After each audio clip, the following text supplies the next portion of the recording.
Let's get more now from Klaus Solaris. He's a professor of history and international affairs at the University of North Carolina and joins us now from Chapel Hill.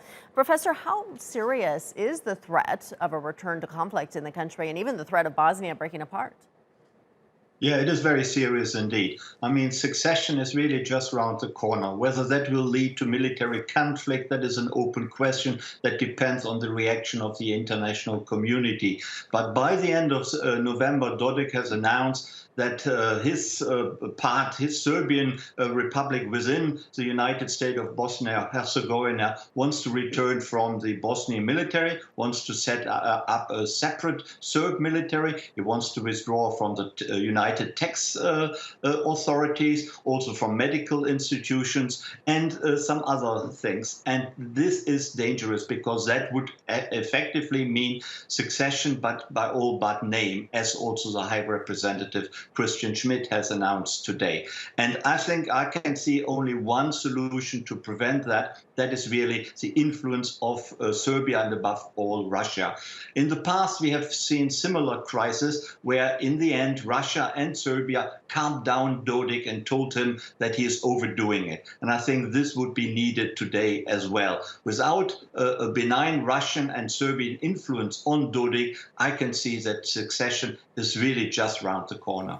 So what kind of international response can we or should we likely see to try to mitigate this crisis?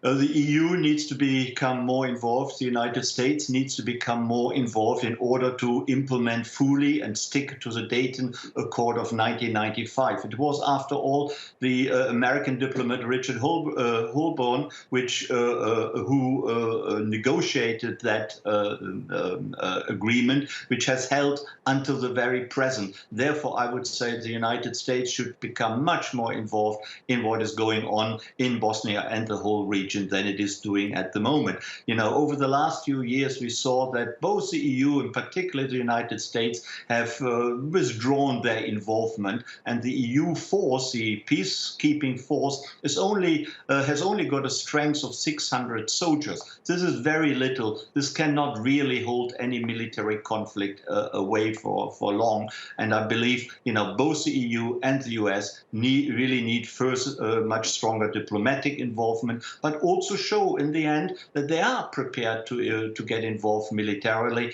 if that should be needed.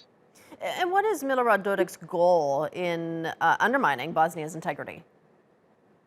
It is really a nationalist, populist policy. He dreams of a greater Serbia. He would like to unite his little Serbian republic within Bosnia and Herzegovina with Serbia and form a greater Serbia. This is approved of in principle by Russia, who has, of course, very strong links to Serbia, also religious, cultural links, political links.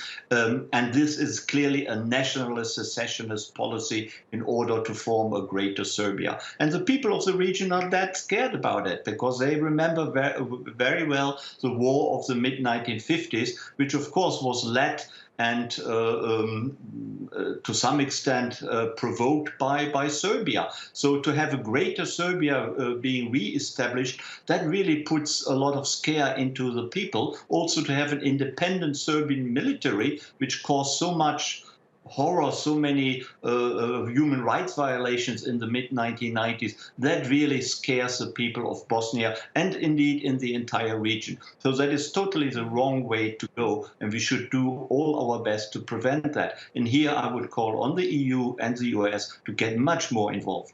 All right, and we'll leave it there for now. Professor Klaus Solaris joining us from Chapel Hill, North Carolina. Thank you.